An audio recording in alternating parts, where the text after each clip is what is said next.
Hello, everyone, and welcome to another episode of The Ball is Round. I'm Hady Raphael, and tonight on the show, the Canadian men's national team gets a draw in Bordeaux, Jesse March, early learnings, and of course, our analysis of the Canadian women's national team after the summer send off series. That and a lot more on episode 183 of The Ball is Round.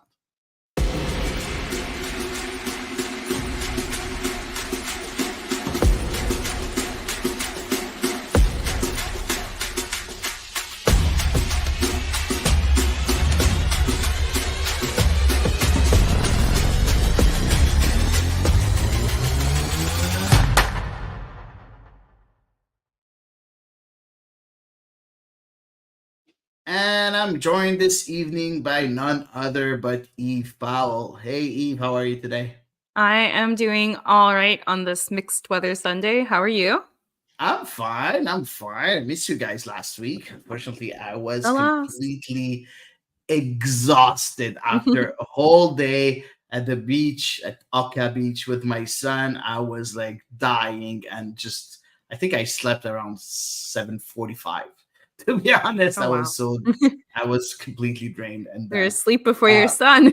exactly. It was crazy. It was crazy. Yeah, so but it's gonna be fun tonight. We're gonna talk about the Canadian men's national team, but also the women's national team. There's so much to say about those two teams. Unfortunately, Elias will not be joining us today. He was at the Formula One, so he wasn't able to attend today, unfortunately. So let's start right away. We'll start with the most recent game. They just happened. Maybe an hour ago. Finished an hour and a half ago.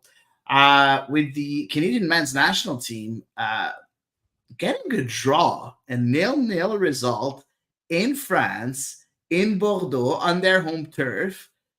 Eve, just before we delve into the game, did you think this would be possible one day in your lifetime? No, have you met me?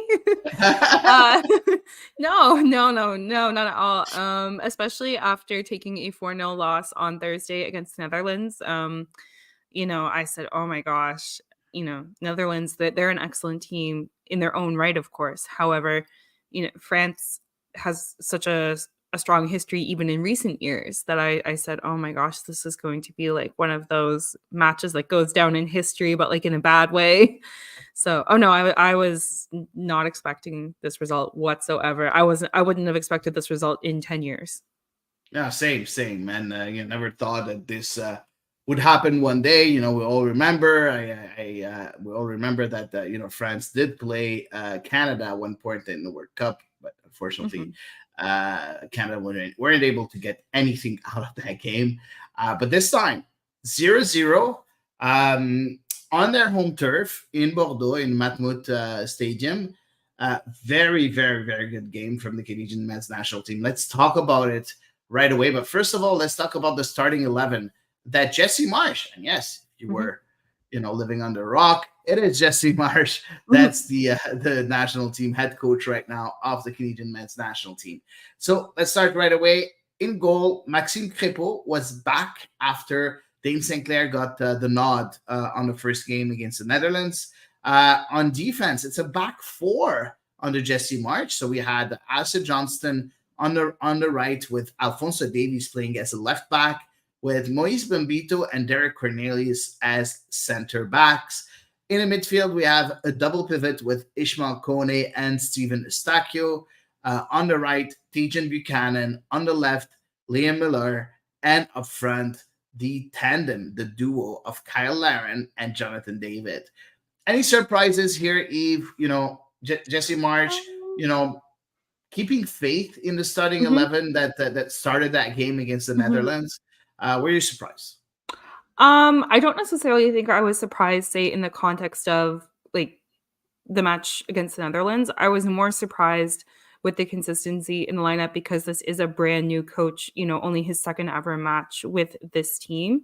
So I did expect perhaps to see a couple of different faces along with Crépeau.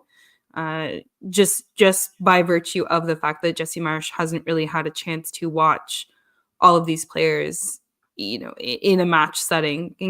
Getting to know them in training is one thing, but I guess he decided he got to know everything he needed to know.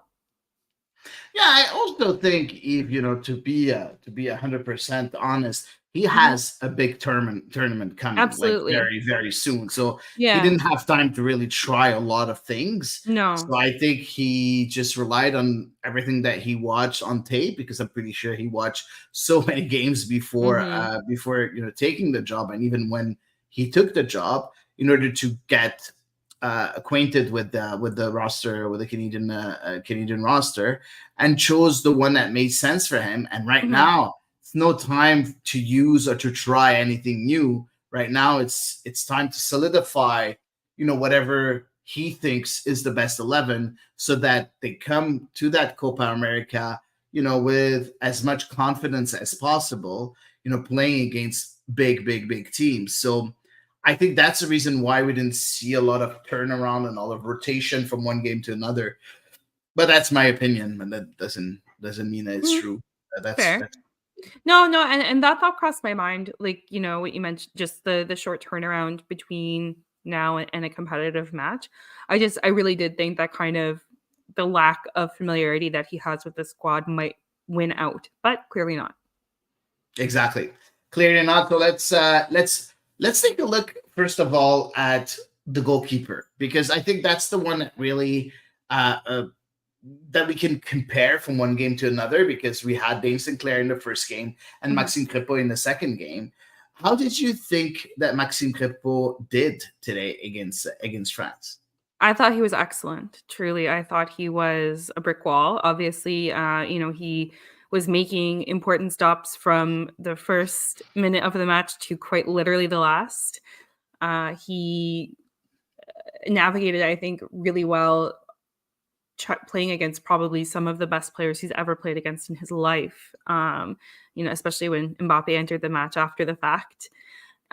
He had an excellent command of his box. He made the most of his physical prowess. He's not the tallest or biggest goalkeeper out there, but he still managed to impose himself during some set pieces. Um, and yeah, he was just like the number of clutch saves that he made for this team. I mean, he is probably 75% of the reason why the match finished 0-0, or at least with a 0 on the Canadian side. Um, Exactly. Yeah, yeah, I so agree for with you. me, I so dominant, loved it. Yeah, Go ahead. exactly. And those saves, the one on Conte around the 8th minute, then Mhm. that save on Griezmann. I think for me that was the Yes. best save of the game. And also of course that save on Thuram, where he touched the ball and it goes directly on the Onto the crossbar. crossbar, yeah. Exactly. So you have those three saves. In the second half, I didn't feel that he had so many saves to do. But the first half, when he was clutch in the first 20 Mhm. minutes of the game, I think he made it happen. He made it happen for Canada. Like, He did have that last save to make at the very end of the match in the yes, second half, yes, yes. exactly. On Mbappe. Exactly, Mhm. exactly. On the 85th Oh, minute. no, it was in injury time, deep in injury time. Oh yeah, true. Yeah, you're right. There's the other one, but there's also one in Mhm. on Mbappe around the Yeah. 85th Yes, also. yes, So yeah, sorry, yeah, exactly. I think I was just thinking of the very last one. Yeah. Yeah, exactly. But still, you look at what Maxime Crepeau brought to that team. You said it. He was a brick wall. Who also, I feel that the defense trusts him in a Mhm. way. Agree. You feel that you talked about command in the box, but also he is the commander of the whole defense, not only in the Mhm. box, but you feel that he's always shouting, he's always putting everyone in place, making sure that everything's Mhm. is going well, and like you said, controlling the box, which is really really important at that Mhm. level, and being able to get a clean sheet against the likes of Olivier Giroud, Antoine Griezmann, Ousmane Dembele, Kylian Mbappe, even if he played only 17, 18 minutes. Wow. Yeah, you have to be Yeah. able to do that, because at any given moment, you can have a moment of brilliance, and you have to be here. You have to be ready. Yeah. You have to be concentrated enough to do that extra save, to make sure that nothing goes through. And he did that to the perfection. Agreed. I think that was really good, a very good game. I think for me, the best game I've seen Maxime Crépeau play with the Canadian shirt, even if Mhm. of course he was a second goalkeeper for the longest time.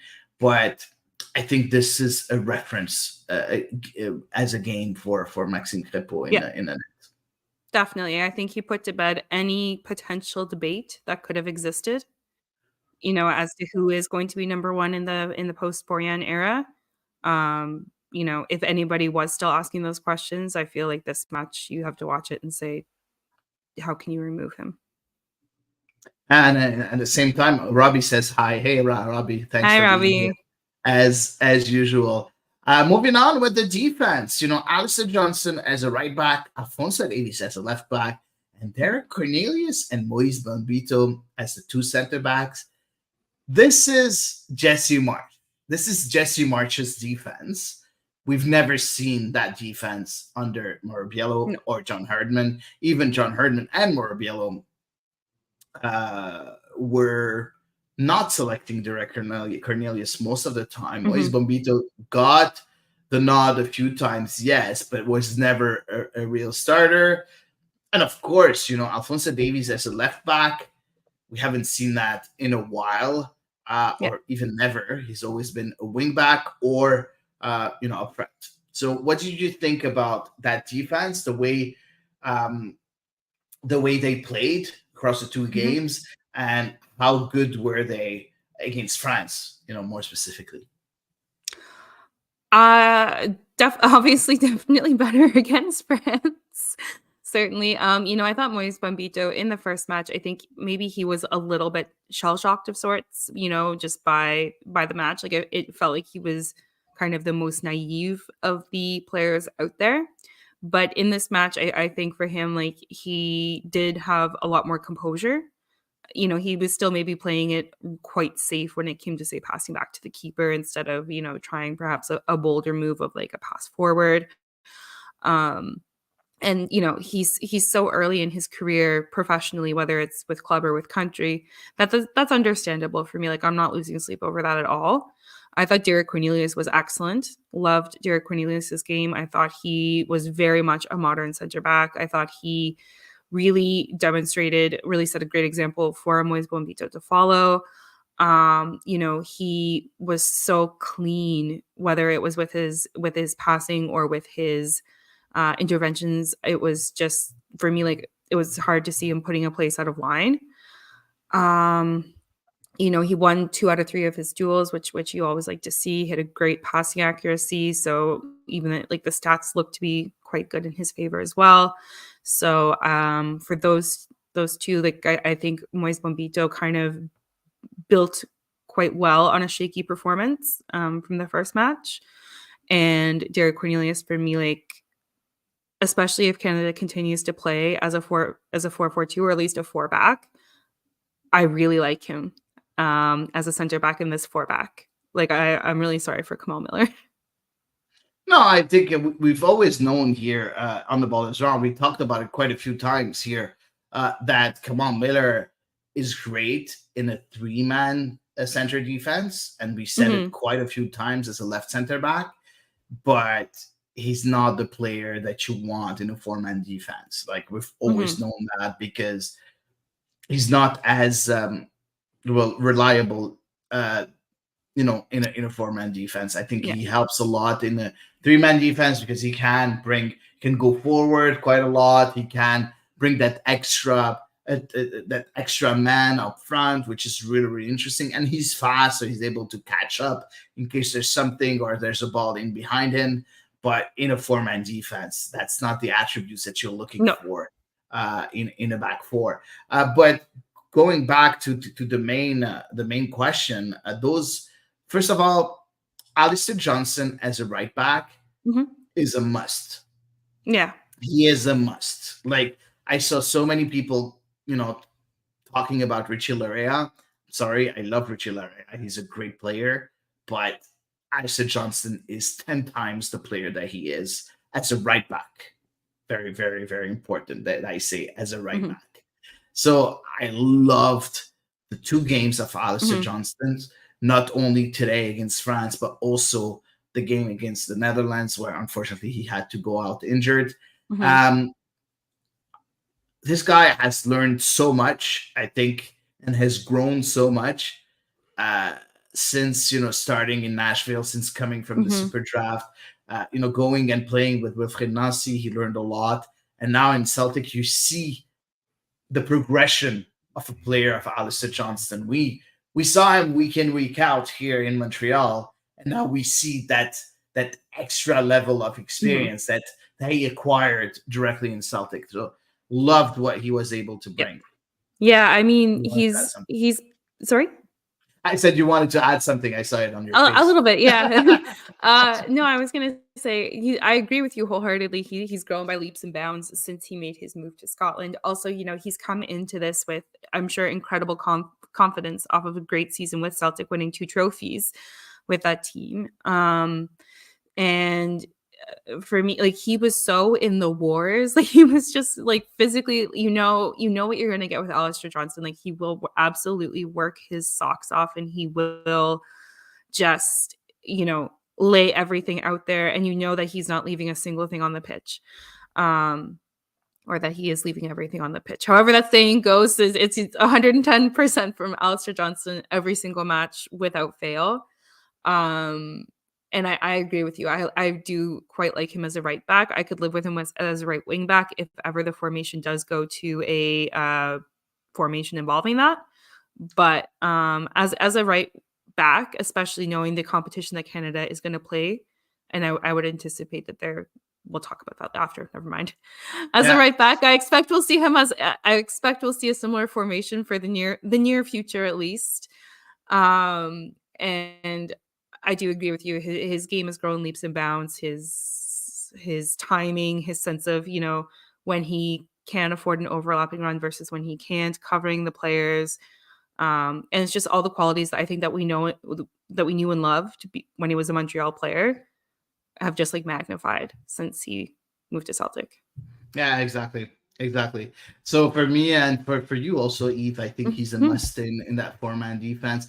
We have Agree. Roberto's talking about Cornelius, saying I like Cornelius in the two games. Thought he was solid. Mhm. Completely agree. Derek Yeah. Cornelius, I think, is the big winner of those two games, of those two friendly games. He Yes. is very, very solid. I kind of understand why now Ajax is looking.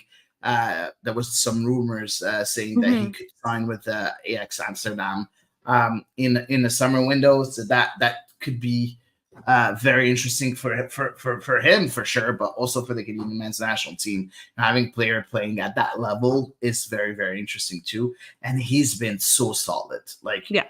really, really solid. Was able to do a save on the line on against the Netherlands. Yes, we lost 4-0. We'll talk about that a bit later, but he was very, very good in that four-man defense. Moise Bombito, I agree with you. He was a bit shaky on the first game, but I think he is very, very young still, Mhm. and I think he has a lot of potential. And Agree. playing alongside Derek Cornelius, I think is going to help him a lot. And I think they complement each other, which Yeah. is which I really, really love. And what I like about those two is that they're both, and it's specifically Moise Bambito, he's fast. He's very, very fast, which is Yeah. very good for a center back. So I Mhm. like this pairing. I really like this pairing. And finally, Alfonso Davies as a left back. Yes. I want to hear your first, Eve, because I have a lot Yeah. to say. I want to hear you. Okay. I do feel like Alfonso Davies, I think our I'm going to say our biggest criticism of Alfonso Davies in the pre-Jesse Marsh era was that he tried to do everything. Like, he tried to take everything on his shoulders himself. I do feel like across the last 2 matches we saw a bit less of that. Um, you know, that other players were involved. And of course, by virtue of having a winger in front of you, like, you just don't have the corridor to be everyone on the pitch, if you will. Um, But that being said, the first match from Alphonso Davies against the Netherlands, no, not memorable. Not one I think that he is going to be adding to his highlight reel in a Canada kit. It was just incoherent to say the least. But against France, like I felt like it was a little bit more kind of back to basics from Davies. He didn't necessarily try to be overtly flashy. There were moments where he would try to play, say, a pass into the 18-yard box. I'm thinking a couple of times in particular in the first half. And unfortunately, there was just nobody there. Like the idea was totally right. And you could totally understand why he would play, a cutback pass, kind of up through the 18-yard box.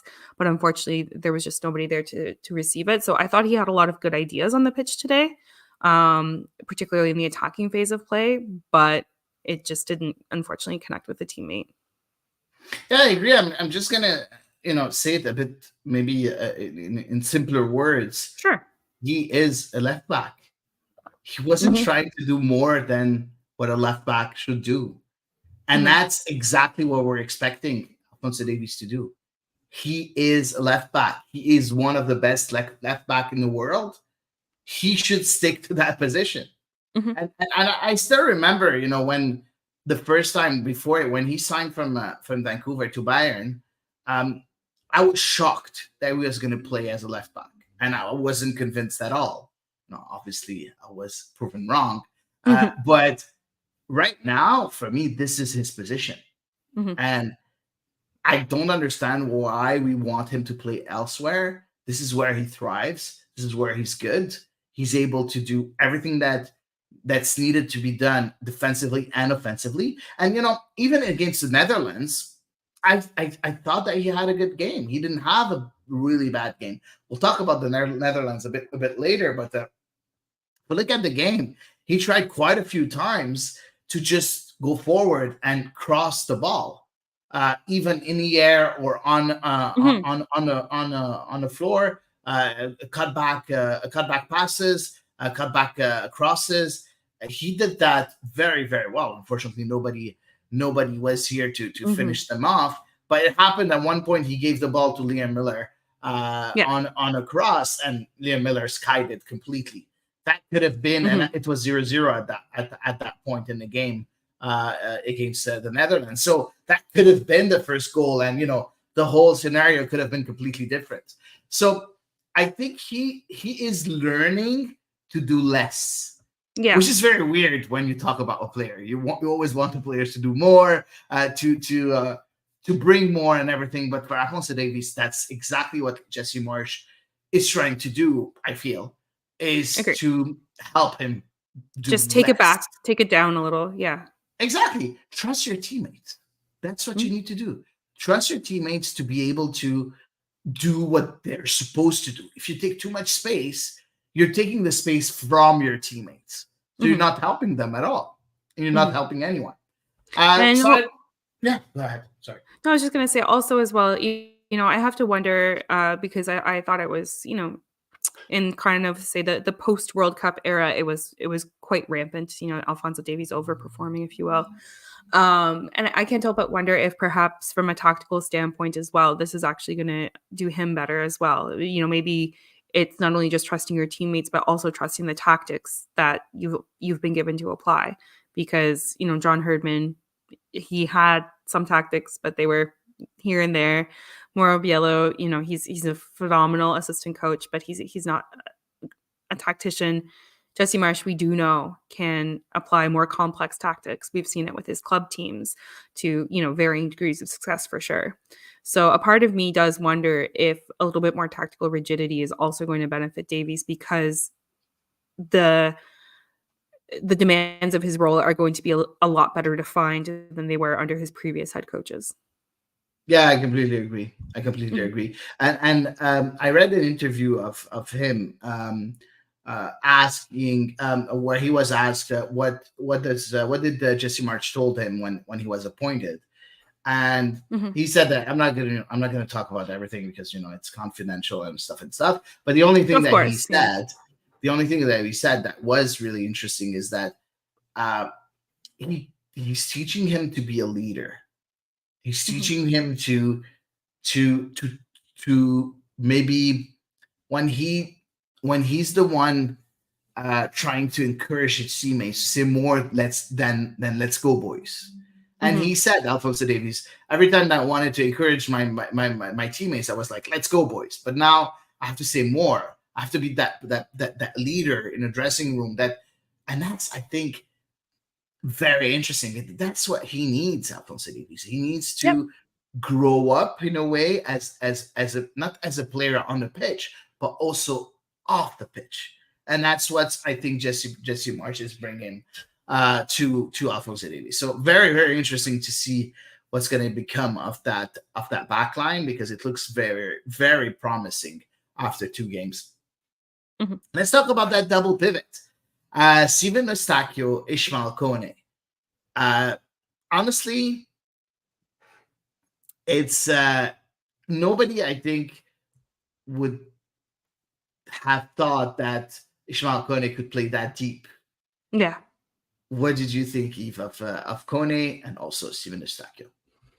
I really like them as a pairing. I really, really like them as a pairing. Ishmael Kone, he can play deep, but I do feel like he was given a decent amount of liberty kind of to participate in the attacking phase of play as well. Whereas Steve Eustachio, of course, was able to kind of hold down the fort a lot more. And we know that his passing range is a little bit more uh, robust than Kone. Of course, Kone has phenomenal footwork and he has tons of creativity of his own, just in a little bit of a different way. I really liked it. I think there have been times in the past where one might have questioned Ishmael Kone's ability to participate in a defensive effort, but like especially say at the start of the second half of that match against France, where France really did lay siege to Canada for a good 10 minutes or so. He was jamming himself in there. He was part of the very compact defensive effort trying to hopefully get Canada out of their own half. And I thought the effort that he put forth was excellent. I mean, Steven Eustachio, like we've come to expect what we got from him. Like for me, I was like, oh, this is another match for Steven Eustachio in a Canada kit. Like I don't want to be like I wasn't impressed because obviously I was, but I think I've come to expect that's like the standard that I have in my head for Steve Eustachio. So it didn't necessarily stand out quite as much to me, but at the same time, I hope that's a compliment to the player because he's just that consistently good for Canada. Yeah, I agree with Steven Eustachio, and I want to share the comments of our listeners here. So Mhm. Roberto saying Kone was a star today, and Patrick saying Kone needs to move to a higher level next season. Honestly, this is how good Mhm. Kone was in those 2 games.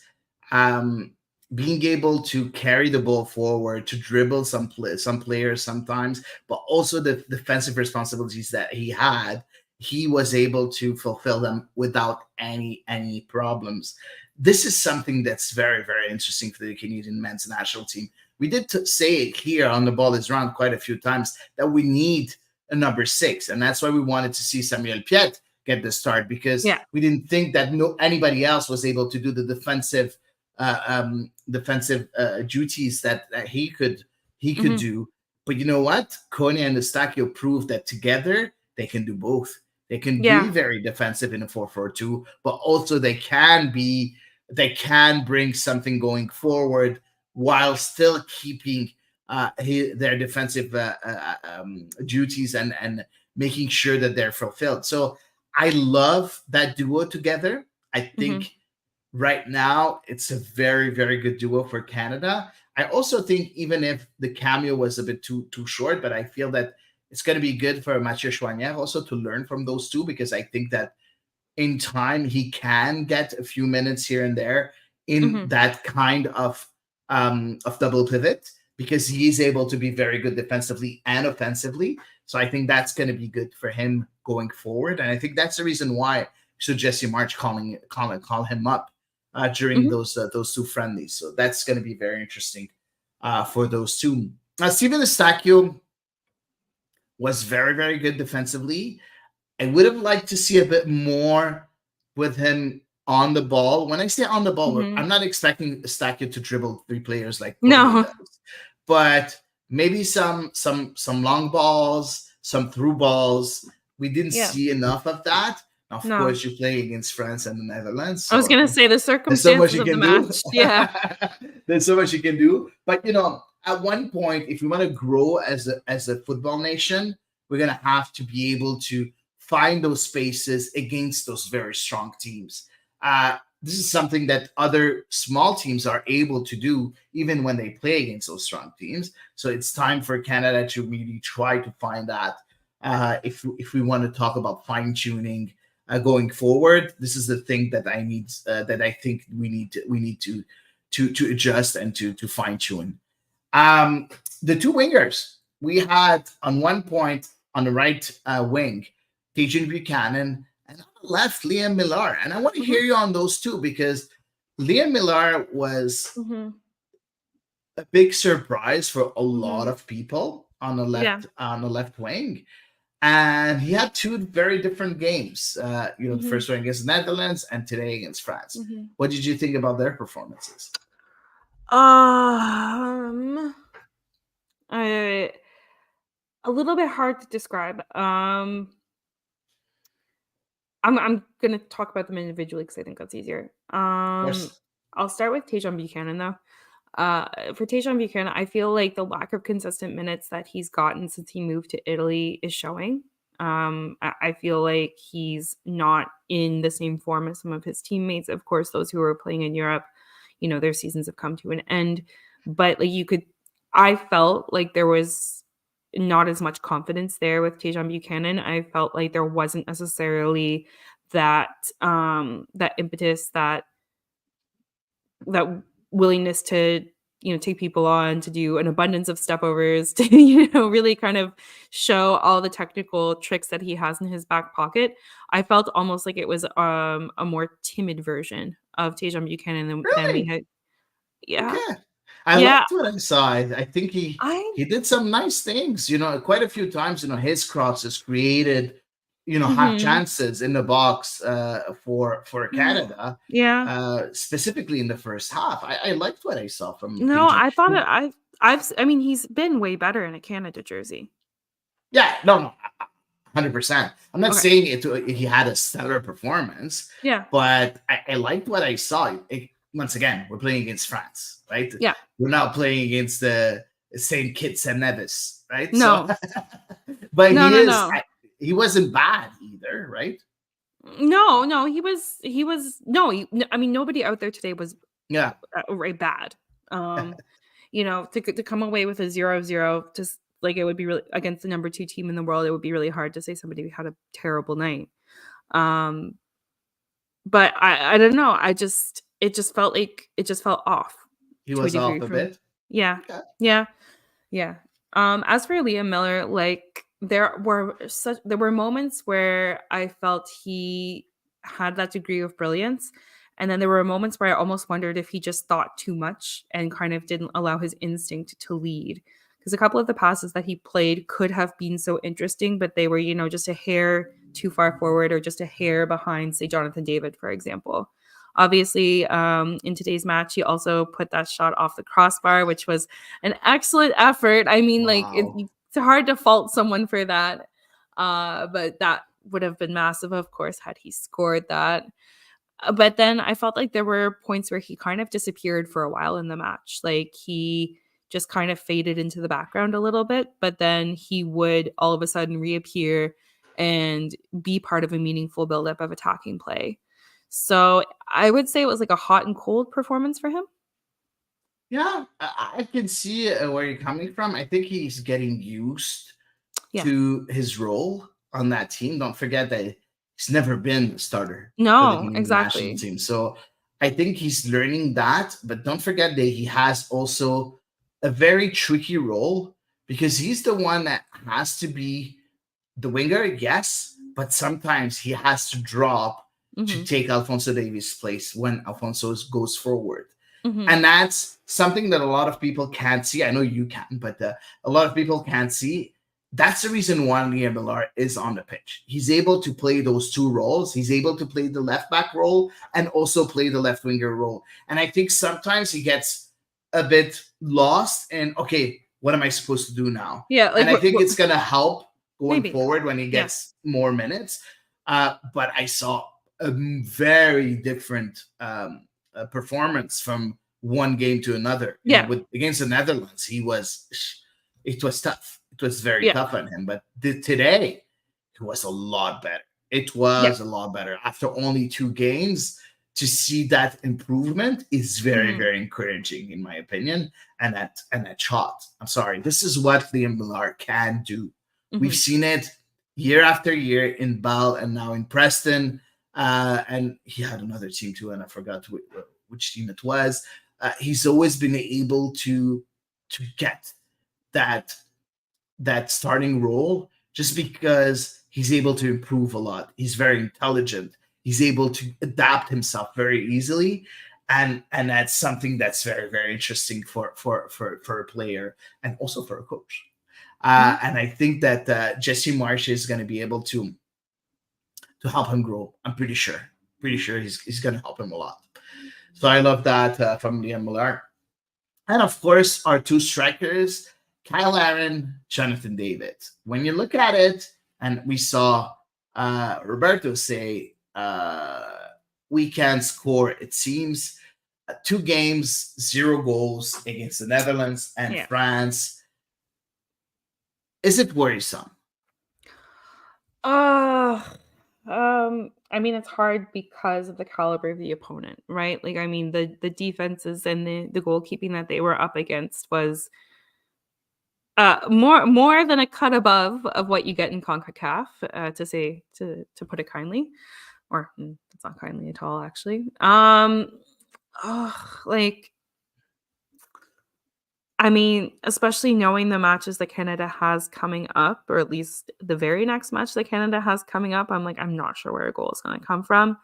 You know, there were moments where things were produced, but for me, like Kyle Larin, I forgot Kyle Larin was out on the pitch for large stretches. Jonathan David, I felt, made some interesting runs. Unfortunately, they kind of got ignored by teammates a few times, or the pass was just a little bit off, as you know, I mentioned earlier. But for me, Kyle Larin, like I thought he was a lot more of a spectator than, and maybe it's just because we're so used to Canada playing CONCACAF opponents where, you know, it's nowhere near as hard to get involved in the attacking phase of play. But I thought at this level, like Kyle Larin really kind of faded into the background of this match. Like I said, Jonathan David, I don't think it was quite as bad on his end, but I was a bit concerned about Kyle Larin. What do you think? Yeah, I agree in a way. I feel that Caroline also didn't have a very good season also in Spain. Also, that crossed my mind as well, yeah. So I think he's not very confident right now. But at the end of the day, he's the best goal scorer in Canadian history. Yeah. 1. 2, we saw it. He needs just 1 touch, and he's able to score a goal. We saw it multiple times with the Canadian shirt. We would say, where's Kyle Larin? Where's Kyle Larin? And then he would score. And we're like, there you are, right? And I feel like Kyle Larin still needs to get the nod because he's able to. He's losing confidence, yes, but when he gets a chance, in the last couple of years, he barely misses, and that's what's really interesting. Unfortunately, and we saw it on against the Netherlands just before the halftime. That cross at one point coming from the left from Alphonso Davies, if I'm not mistaken, and you see, no, it was I don't remember who it was, and then you see Kyle Larin coming in, getting the opportunity, seizing the opportunity. Unfortunately, missing the target by like a hair. But this is what Kyle Larin can bring. He can bring that efficiency. He's a poacher at the end of the day. we tried to use him in quite a few different roles. At the end of the day, he's the poacher, and it's the Jonathan David playing around him that really creates stuff. And we saw it quite a few times with Jonathan David, doing a nutbag here and there, being able to take the ball in the midfield, give it on the wing, and then Kyle Aaron going straight in the penalty box to find some space. I think that the two of them together go very well. Yeah. And honestly, the only other player that I would have liked to see up front for Kyle Aaron would be Theo Bear. But still, I don't think that Theo Bear is right now at this moment. It's better than a Kyle Aaron. It's hard to say because Theo Bear is in great form. Like, I would agree with you kind of historically. Yeah, I would have to give the edge to Kyle Aaron because he also kind of he was called for Canada, in the dark times, if you will. And he answered the call, and a lot of people I think were on the verge of kind of writing him off in a Canada kit until, say, the John Herdman era began. Yeah. And he managed to prove the naysayers wrong and, like you said, become Canada's best goal scorer for the men's team. And so, it's not impossible that he gets it back. He finds his mojo again next year. Sure. Yeah. I think the experience. So I'm not. Yeah. Sorry. No. Go ahead, Hady. I think the experience that he brings is very important too, because it's a very young squad. You don't have anybody that's experienced enough. Like, looking at the squad itself. Yeah. Tajan is very, very young. Jonathan Davis, Liam Miller, Kone. You have Eustachio that brings a bit of experience. And even at the back, you have Alistair Johnston. He's not that veteran, right? No. Jose Davies is very young. Derek Cornelius is the one that has experience, and Max Mambido is very young. So you need that experience up top, and I think he can bring that experience for the national team. I think right now that's what we need. We need him on the pitch. And I'm not as worried as Ribeiro saying we can't seem to score. We play against the Netherlands and France once again. And again, I'm not expecting anything against Argentina, right? I think that we're going to be able to see the real value of that team against Peru and Chile. Two very strong teams, but at least we can compete in some way against them. Yeah. Maybe by parking the bus and getting that a bit of luck scoring goals. Yes, but still, we're not going to be able to compete against Argentina. If we are, that's even better. Like we were able to do today against France. But let's not kid ourselves, right? Yes. Thank you. This was a one-off game for France. At the end of the day, France is second in the world. One of the favorites, if not the main favorite for the Euro.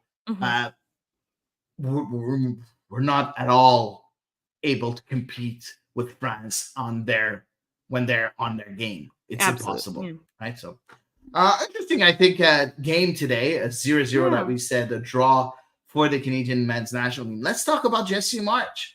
What are the learnings that you took from those two games, Eve? What do you think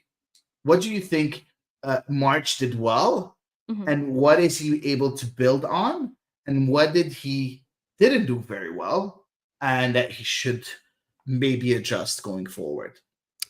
Obviously, I think he really quickly recognized some pairings that would be really complementary to each other and would go really well together, like a Kone and Eustachio, for example, or like a Bombito and a Cornelius. Players who hadn't necessarily been as close to each other or played in the roles that they were assigned together, but it wound up looking quite nice. So I think he was able to recognize that in a relatively short turnaround, which is good. That hopefully means that he has a good sense of the players and their attributes and kind of, who gels well with whom and, who's going to kind of pick up those idiosyncrasies and instinctually know where their teammate is and so on and so forth. So I was really optimistic about that. I also think just kind of, at least in the short term, knowing what Canada is facing say through this summer. I do think that a 4-back formation is the more prudent option. And of course, seeing him set up that same formation, 4-4-2 in this case, across those 2 matches, I think it's pragmatic, but it's not like a pragmatic parking the bus, let's play ugly soccer type of pragmatic. It's more like we know where we are. We're hopefully on the way up, but we're still certainly quite a ways behind some of the opposition that we're going to be facing in the very near future. So I was pleased to see a degree of realism with his choices. And as well, I think the fact that he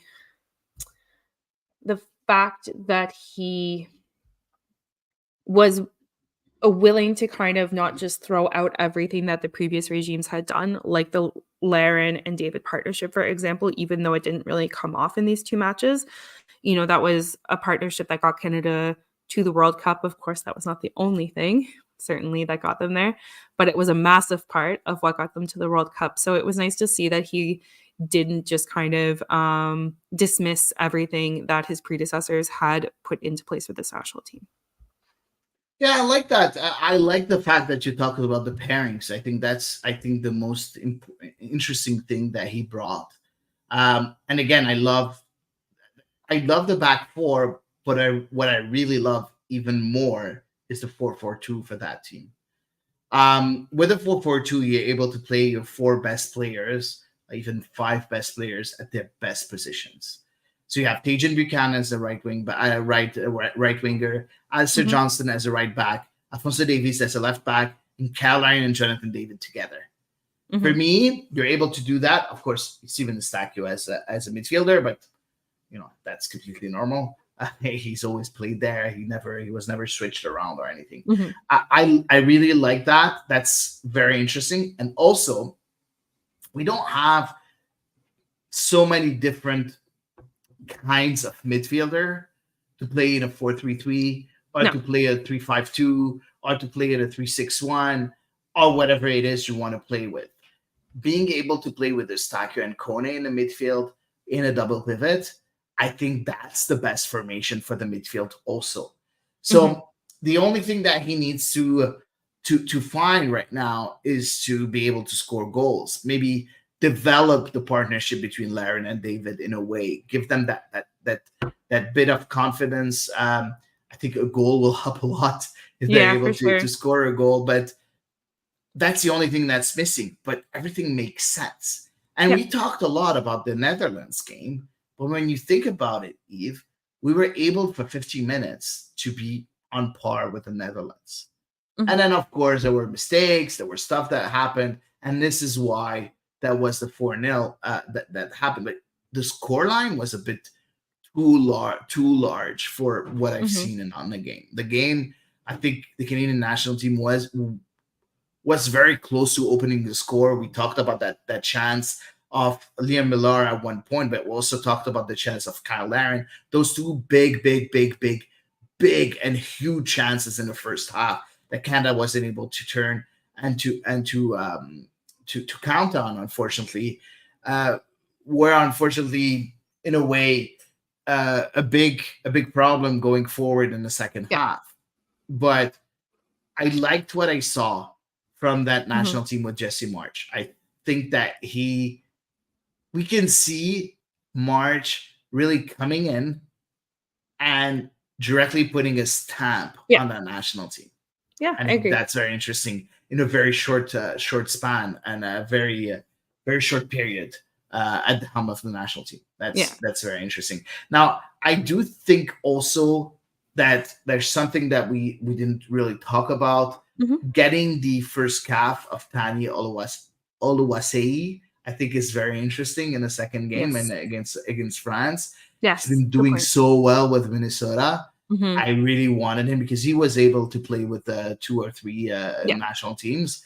I think that's very interesting. Of course, he's not cap tied yet because it's still a friendly, but I think that's going to be very interesting going forward. Making him feel a part of the national team is a big task.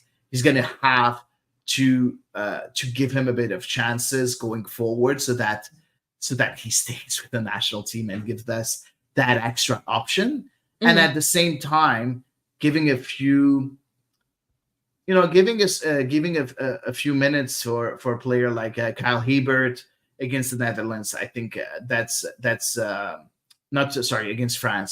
Mhm. That's very interesting.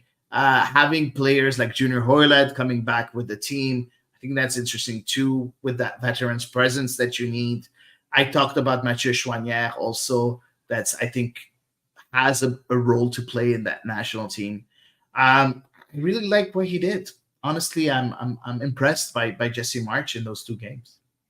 Yeah, just knowing how little time he had with the team, I thought they looked so different compared to, the end of the John Herdman era and of course Mauro Biello's time as the interim. Um, I thought the amount of change that he was able to effect was pretty remarkable. Yeah, exactly. And we have Wellington saying Mhm. Buchanan has a fighting spirit whenever he's on the Mhm. pitch. I like him. We like him too. Yep. Hopefully, we're going to be able to see that a bit more going Mhm. forward from Agent Yeah. Buchanan. So yeah, very interesting. Two games. Uh, is it enough as a cameo for Jesse March to get his? I think fine. Is it 23 or 26 before the Copa America? I'm not really sure if it's I 24 or forget, to be 26. honest with you, sorry. But we're gonna know very very shortly because the first game is in just a few days. If I'm not mistaken, the 20th. Mhm. The first game against Argentina. So usually you need to have your roster at least a week before. So those 2-3 days we should have the final squad for the Copa America. I think that's going to be very interesting, and of course we'll talk about it in the next episode. We'll talk about the squad 100%. Mhm. Moving on, the women's national team played the second part of the summer send-off series against Mexico again. After winning the first game 2-0, they went to Toronto and were only able to draw a 1-1 draw against Mexico. Mexico was a lot more incisive, a lot more dangerous in that game. Yeah. But also at the same time, Beth Priestman did a lot of rotation from one Mhm. game to another. We saw quite a few people not getting the start in the second game and had the start in the first game. Talk to me about the learnings of Bev Priestman after those two games. No need to go into the details of the second No. game, but like in general, you're Bev Priestman. Are you happy of what your team has shown in those two games? Oh, happy is a word. You're never Um, happy. You're me never no. happy. Me no. No, never. I would say there was definitely learning, I would say. I think there's still a lot of questions to be asked when it comes to the attacking phase of play. Because, Canada seems to have these matches where they get chance upon chance and upon chance and squander them. And then they're able to come up clutch at the last second. And then, unfortunately they don't seem to be able to apply, whatever they they learned or whatever tactical changes and adjustments were made, even if it's players who were integral to getting those goals who start the following match, it doesn't continue from one match to the next. So it's not remaining consistent in that. And I think for Bev Priestman, I'm hoping she's learned something from that because Canada, they weren't a goal scoring powerhouse at the previous Olympics. But nonetheless, you would hope that they do have their shooting boots on by the time the Olympics roll around next month, because certainly going to have some really interesting opposition to play against, and you don't want to have to drag a match to penalties too early, like Canada did enough of that, I think, in the 2021 Olympics. Otherwise, though, I think, like, defensively speaking, I think Bev Priestman has her defensive line on a lock. I do still think as well there's quite a few questions for her to answer in the midfield as to who's going to play along with Jessie Fleming. Julia Grosso got a look, Simia Wujo got a look, and I don't feel like anybody else has really claimed that other midfield spot as of right now. We saw interesting flashes from different players, but nobody like who was dominant. Hmm, Go for it. okay. Go ahead. No, for me, Simea Wucho won it, and Yeah? as like for me, it's I impossible really to like choose her. anyone. Yeah, but the game in Montreal, Mhm. she was so good. Yeah. She was really, really good, Simia Wujo. And I was talking with Mhm. one with some journalist friends that don't really follow the women national team. And I'm like, guys, just take a look at Simia Wujo. She's very, very interesting. And Mhm. when I said that, I was like, okay, hopefully she's not going to prove me wrong.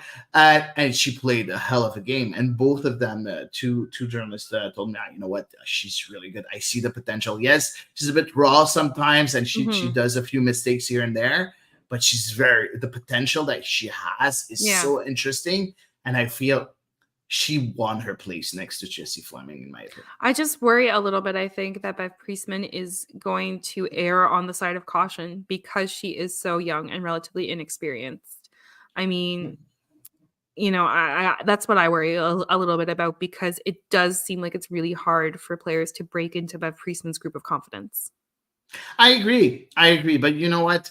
Who are you going to put? Desiree Scott? I'm sorry. I I we're mean, no, past that. but she's still working her way back from a really significant injury. I So understand, yeah. but No, like you don't have that's time what I'm anymore saying to is like wait, there's right? many reasons why not, but that's the first one that comes to mind. Exactly. Emma Regan, she can be good sometimes, but I think she's not at the same level. The only Mhm. other girl that's, in my opinion, can compete for that position is Julia Grosso. But I feel that Simi Wujo has something else that she's able to bring that Julia Mhm. Grosso doesn't have. Is the explosiveness to go for when going forward, and Julia Grosso sometimes doesn't really have it, Yeah. and that's something that's a bit lacking from her game, in my opinion. But I think both of them will be there. Jessie Fleming, Simi Wujo, and Julia Grosso will be selected, pretty sure, Mhm. in the 18. Uh, I keep we'll waiting for them to announce it's gonna be something bigger than 18. Like, I just keep Yeah, waiting. You know what I it's mean? just so I'm it's like, in sweet this day and age, and by the way, Robbie posted it and I double checked on Google, it is 26 for Copa for America. Copa America. Yeah. Yeah. Okay. Good. Yeah. That's what I thought, but I wasn't really sure. Okay. Mhm. So that's very Yeah. interesting going forward. I think for the midfield, but I agree that there are some question marks. But if Mhm. I had to choose myself right now, for me Mhm. it would be Fleming and Awujo.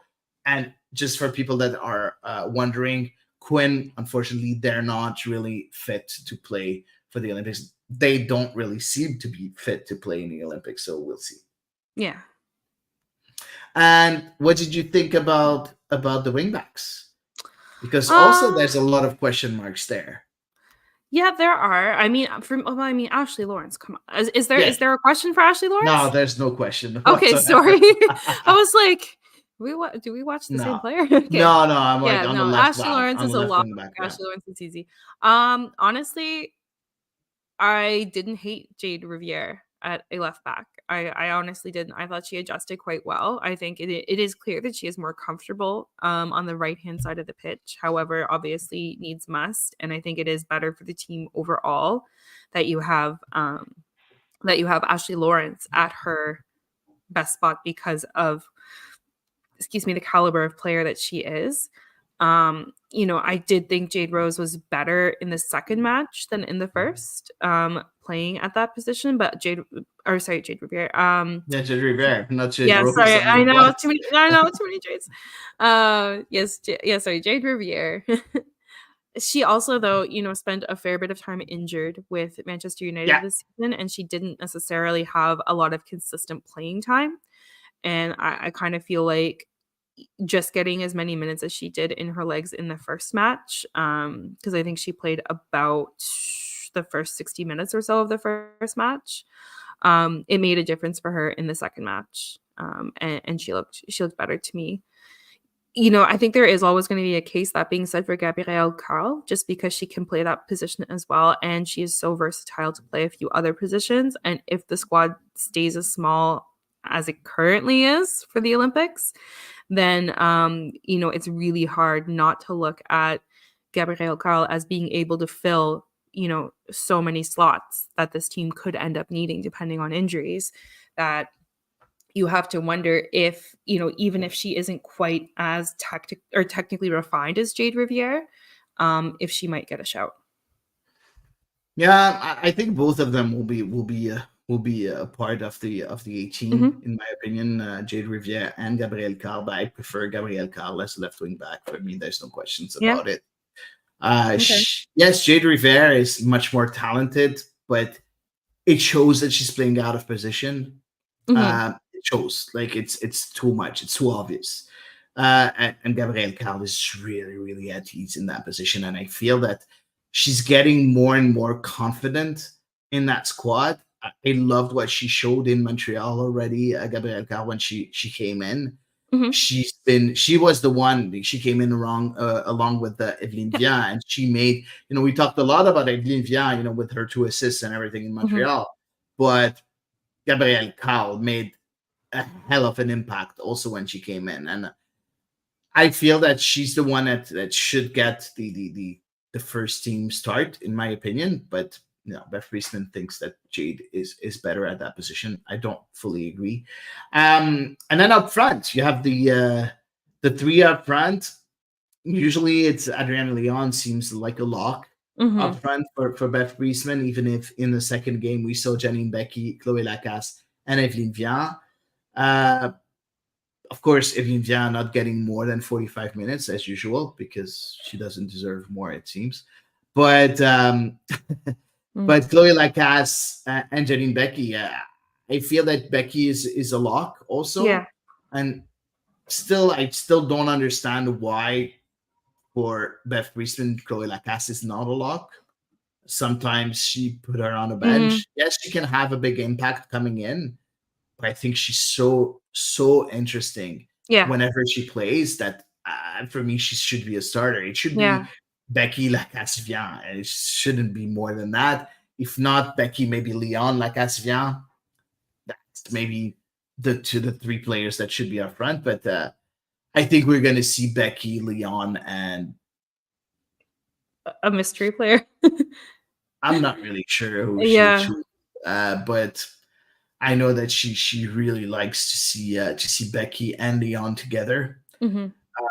Maybe Haidema getting the nod up front for Yeah. best policeman, even if I don't really like what she does with the Canadian women's national team. She scored today a brace, like we said Hmm. off the record before. I don't know. What do you think about Yeah. the front three? I struggle with this because, like I said, it just seems to be, and maybe it's because things change from match to match, but it just seems to be like, one player seems to confirm themselves in one match, and then the following match, it's a lot quieter, or vice versa. So it doesn't feel like any of the national team players, maybe aside from Adriana Leon, just because she scored so much for Canada this year through so many games, have really um, insisted, I guess, that Bev Priestman start them in a match. But you You need know, consistency, right? yeah, no, that's what I'm saying. Okay? No, you're saying Like consistency consistent from minutes. Bev Priestman. Yeah, Okay, exactly. yeah, sorry. Consistent minutes in order Yeah. to assert yourself as a starter, right? Yes, yeah, ideally, I would agree, but that's the thing is it feels like there's, like, a lack of patience with this position. Like, it's like, okay, Lacasse gonna Exactly. start this match, and then she's not gonna start, Jen's gonna start, she's not gonna start. Obviously, Becky's just come back from injury, so it's kind of a little bit of a different circumstance with her because this has really been the earliest chance to see her. But that being said, it's I don't know, it's just frustrating. It's just I'm not sure what the plan is. Yeah, it Yeah, seems I very odd. And again, Beth Friesman again being very. I'm trying to find a very nice word, but I'm not able to. It was very weird to see Beth Friesman not give the start in Montreal for Evelyn Vian and Gabrielle Carl. That for yeah. me was, and you give the start to Evelyn Vian in Toronto, but like if you were gonna give her a start, in the two games, why not in Montreal? Now Yeah. thank God she was able to come on the pitch and give those 2 assists. But I don't know. Sometimes the decisions of Best Friesman don't really make sense to me. Mhm. Um, Hopefully she'll prove me wrong in the Olympics, but I don't know. I don't know what to expect. Unfortunately, I really don't. from her. Unfortunately. Um, Yeah. So any any decisions that you would take after those two games, you know, in building that 18 women roster? Uh, uh, Is there uh, something that's a bit more clear for you? I've like, I feel really bad saying it, but I kind of do feel like sentimentality kind of needs to go. Like, don't get me wrong, I'm incredibly grateful for Desiree Scott for all of the service she's given to this national team and everything like that. But knowing how much playing time she has missed and she is just starting to come back from, and knowing the players kind of who are coming up to take those midfield places and just the degree of dynamism in their game, supporting both an attacking and a defensive role, and just the added dimensions that they have. I kind of feel like, while her leadership is great and her the impact that she has on this team historically, we can't ignore that. I don't want to negate that in any way, but I do feel like, situations like that, like you can't just I think there has to like, I don't wanna say there has to be a degree of, like, mercilessness, but a little bit. Um, you know, I struggle to see a role for her at this upcoming Olympics just based on the current circumstances. I agree, but then at one point you need to have a bit more players in the midfield because right Yeah. now you have Fleming, Awujo, and Grosso. Mhm. Don't you need a fourth player? I would ideally, yeah. And it is unfortunate that Quinn is likely not going to be available. Maybe they'll be really early in their recovery, from their injury. But because I think for those, it would be nice to have a more defensive player, especially for those later stage matches. Should Canada make it there? Because I take nothing for granted after the World Cup. Um, but, like, I don't know, maybe that's what gives Emma Regan an outside shot. I'm not sure. So you would take Emma Regan in front of Desiree Scott as a fourth midfielder. That's the only thing, you know. I agree with you that it's time to move on from Desiree Scott, but when I look at the depth at that Mhm, position, nobody else, and I'm not really sure that Emma Regan is better than Desiree Scott as of right mhm. now. And don't forget that Desiree Scott can bring a lot in the dressing room with her Absolutely. experience and everything. So I would go for Desiree Scott more than Emma Regan, but you know, she wouldn't play any minutes in my opinion, but she would still Mhm. be here just in case. I Lose out mean, a game or whatever. yeah, maybe. But the thing is, I feel like there is already a ton of leadership in that locker room, so I'm honestly 'cause, like, I mean, Janine Becky is such a leader for this team, Kaylin Sheridan is a massive leader, you have Kanisha Buchanan. Buk Yeah. exactly, like, you have for me, like, there is a luxury of character, Yeah, I agree. so I feel like for me, like, that's not even a factor that I'm considering, when it comes to that, So you would um, choose Emma Regan in front of Desiree Scott. uh, Sorry, putting you on the spot here. it's gonna be controversial, but I'm gonna say yes. Okay. Interesting. I Interesting. think just in case Yeah. more And calling on needs to be done than anticipated. And I would go with four defenders with Jade Mhm, Road, Kadisha Buchanan, Shalina Zadorsky, and Vanessa Gilles. No need for an mhm. extra one, right? We No, both no, I agree. agree. So Yeah. we have D'Angelo, Sheridan, the Mhm. four defenders. We have Lawrence, Form Rivière, Carl yeah. as the three wing backs, Wing backs, yeah. and in midfield we have Fleming, Awujo, Regan, and Grosso. Yeah. That's 13. And then we have Becky, Lacasse, Leon, Leon, Vien, Vian. and Heidema. Did you forget anybody? So no Olivia Smith? Ah, That's going to be tough, huh? that is I mean, I will say that, she did miss a couple of matches towards the end of the season with injury, in Portugal. She was a little bit quieter, I feel, through these 2 matches compared to, when she made her earlier, headlines this year. She's so early in her career that she's gonna have probably a dozen tournaments where she can stand out. I feel crappy, but, like, it's the crappy part of an 18-player squad. I think the difference, I think the final choice is going to be, are you taking Haidema or are you taking Mhm. Olivia Smith or Yeah. Vian? Because, they have Friesman sometimes. But it's going to be between those three. You're going to have to Yeah. choose two out of those Yeah. three. I think this is how it's going to be played. But I think the other positions, in my opinion, are a lock. I don't Yeah. see I don't see. So maybe a decision to be made between Scott and Regan. We talked about it a bit earlier, Mhm. but the rest, I don't think Clarissa Risi will be able to make it. And I don't think there's any other Mhm. discussions to be had No.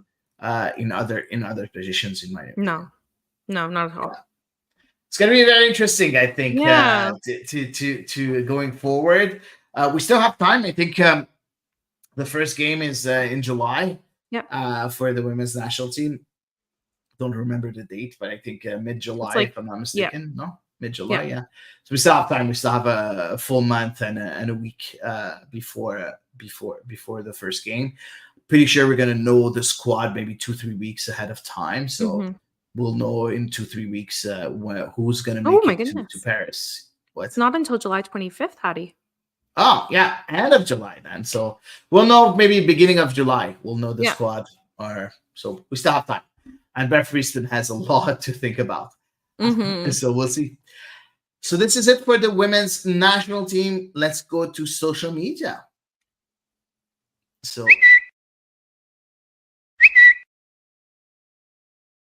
Gotta be patient with me scrolling. Okay. yeah, I know. I'm not patient. That's one of my main problems in life.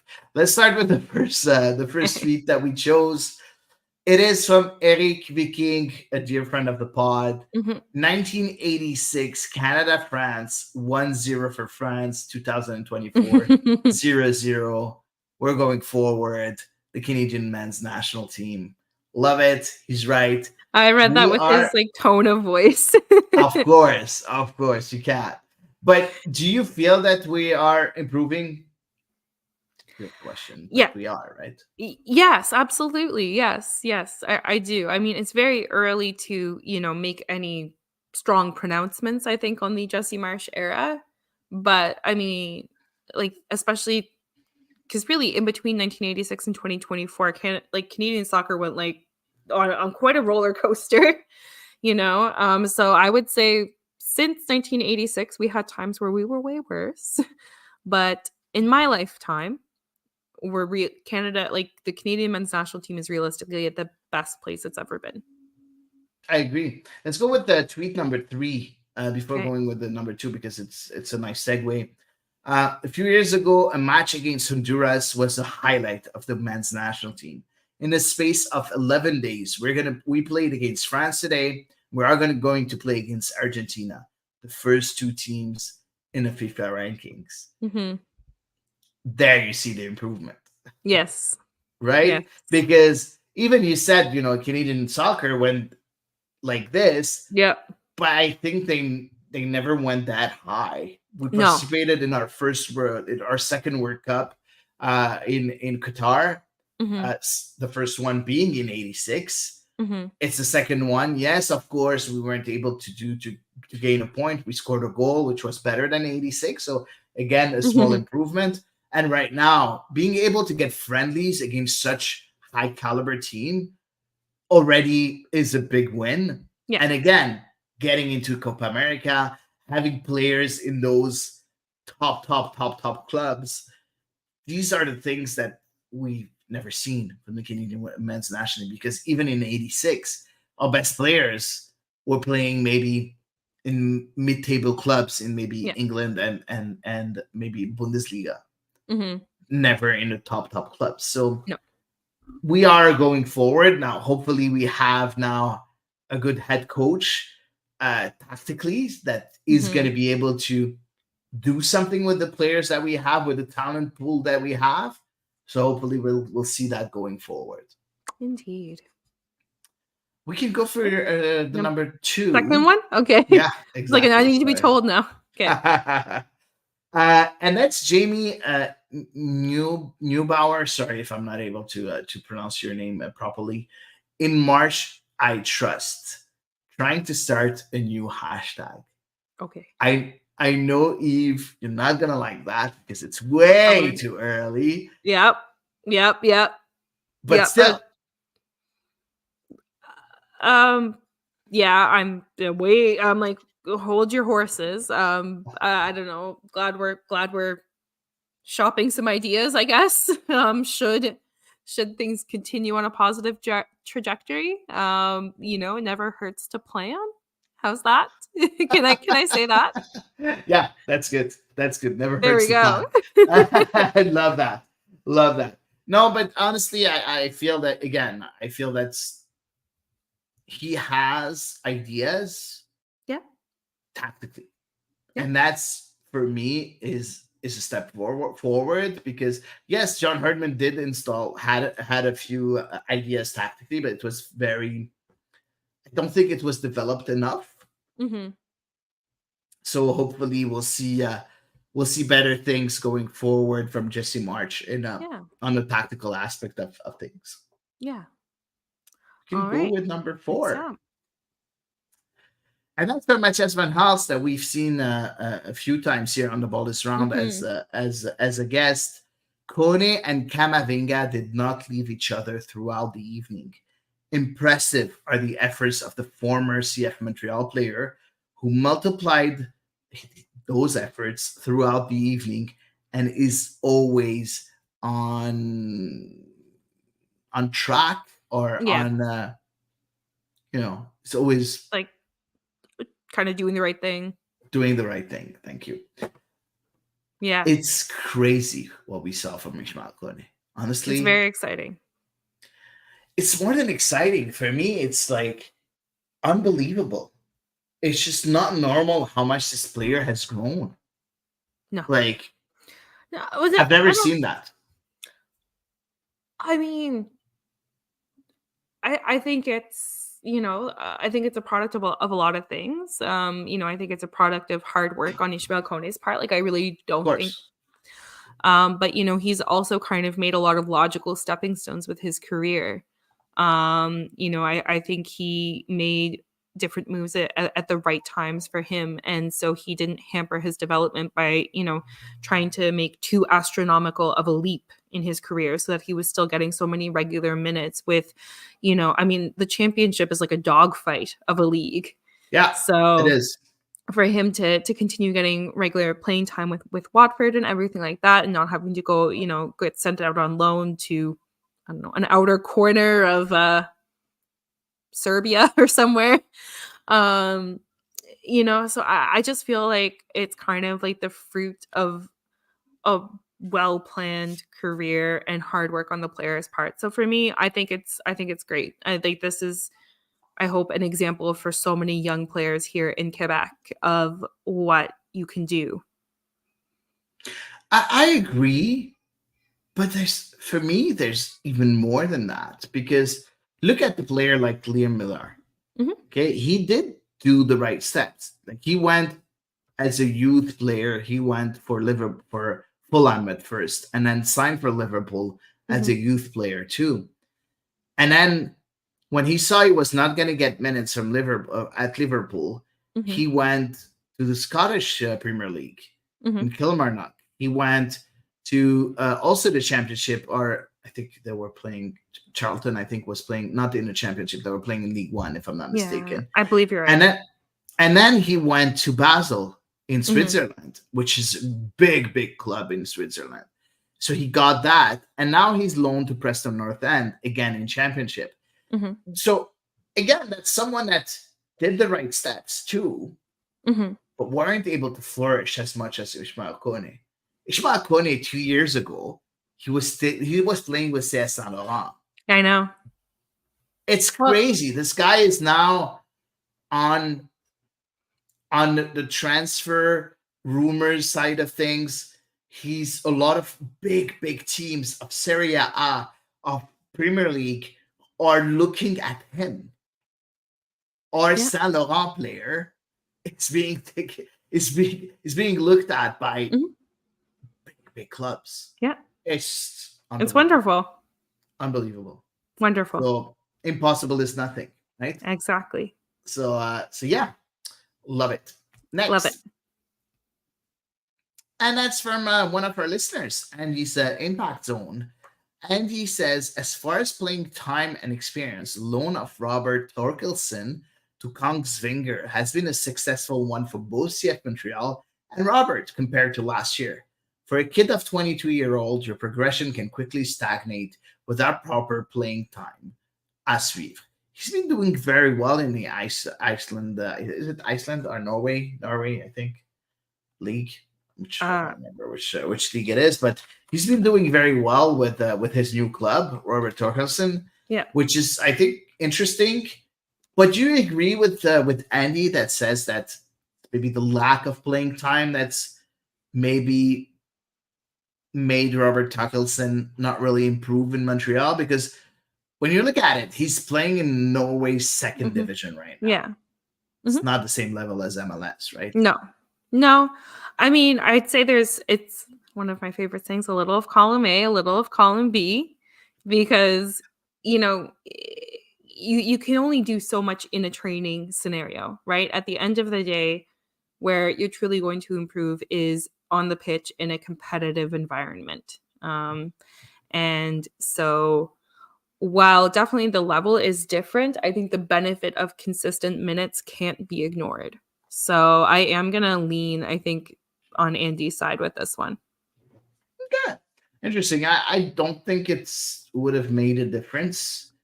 Okay. I don't think he was good enough to be in the starting 11, and maybe he should have gotten a chance or two somewhere Hmm. in his stint with the CF Montreal. Again, he's playing in the second division in Norway, so for me, even if he's doing well, it's still quite a few levels below the MLS. So Hmm. not really sure if he would have stayed here with a lot of playing time, he would have done more than that. I'm not really sure of that. No, I agree with you. I'm not 100% sure he'd have done, he'd have like dislodged Joel Waterman or something like that. But I struggle to imagine him improving. Or Of sorry, wait, course. now let me go backwards. I struggle to imagine him not improving, had he been given some more playing time. No, I agree. I agree. Yeah. We'll see. We'll see what's going to happen with Robert Torkelson. Talking Hmm. about CF Montreal to close it out is it's very very nice because we do have two games coming up pretty soon. So yes, we had a week without games, but this Saturday we're playing against Real Salt Lake at Satsapura at 7:30. Big game against one of the best teams in MLS in Hmm. Real Salt Lake. It's as simple as that. First in the Western Conference with 33 points, nine wins, 6 draws, and only 2 losses for Real Salt Lake since the beginning of the season.